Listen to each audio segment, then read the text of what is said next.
శివుడెవరు అంటే నిత్యాయ అని పిలిచారు శంకరులు. నిత్యుడైనటువంటి వానికి నమస్కారం. నిత్యుడైన వాడు అంటే అనిత్యుడు కానివాడు. కాల సంబంధం ఉంటే నిత్యం అంటారు. శరీరములు ఉంటాయి లోకంలో, అనేక శరీరాలు. ఆ శరీరాలు ఎప్పుడూ ఉన్నాయా అని అడిగారు అనుకోండి, అవి ఎప్పుడూ ఉన్న శరీరాలు కావు. కాలమునందు ఒకప్పుడు ఉండి ఒకప్పుడు లేకుండా పోయేటటువంటిది ఏది ఉంటుందో అది అనిత్యము. అనిత్యమైనటువంటి వస్తువు అన్ని వేళలా ఉంటుంది అని చెప్పడం సంభవం కాదు. ఈ లోకంలో ఒక లక్షణం ఉంటుంది, ఎవరైనా సరే కొంతకాలమే ఉంటారు. ఇది ఎక్కడి నుంచి ఎక్కడి వరకు ఉంటుందంటే దేవతల దగ్గర నుంచి కూడా ఉంటుంది. అందుకే దేవతలకి త్రిదశులు అని పేరు. అంటే వాళ్ళు పుట్టినప్పుడు 25 ఏళ్ల వయస్సుతో పుడతారు. వాళ్ళు ఉన్నంతకాలం 25 ఏళ్ల వయస్సుతోటే ఉంటారు. వాళ్ళ శరీరం పడిపోయినప్పుడు 25 ఏళ్ల వయస్సు ఉండగానే పడిపోతారు.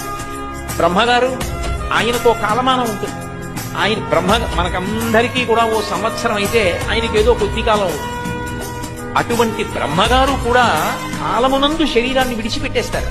విడిచిపెట్టేస్తే బ్రహ్మస్థానంలోకి కొత్త బ్రహ్మ వస్తాడు. స్వామి హనుమ ఇప్పుడు కలియుగంలో గంధమాదన పర్వతం మీద ఉంటారు.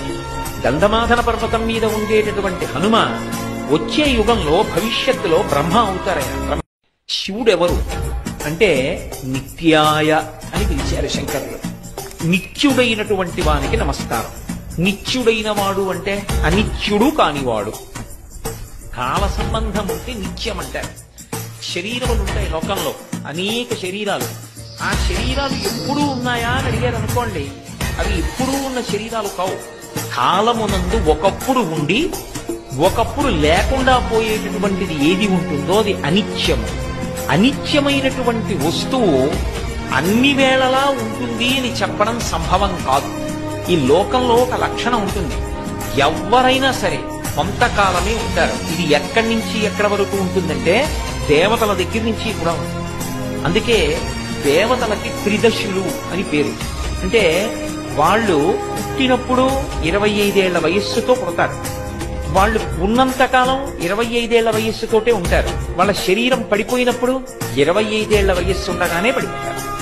బ్రహ్మగారు ఆయనకు ఒక కాలమానం ఉంటుంది. ఆయన మనకందరికీ కూడా ఓ సంవత్సరం అయితే ఆయనకి ఏదో కొద్ది కాలం ఉంటుంది.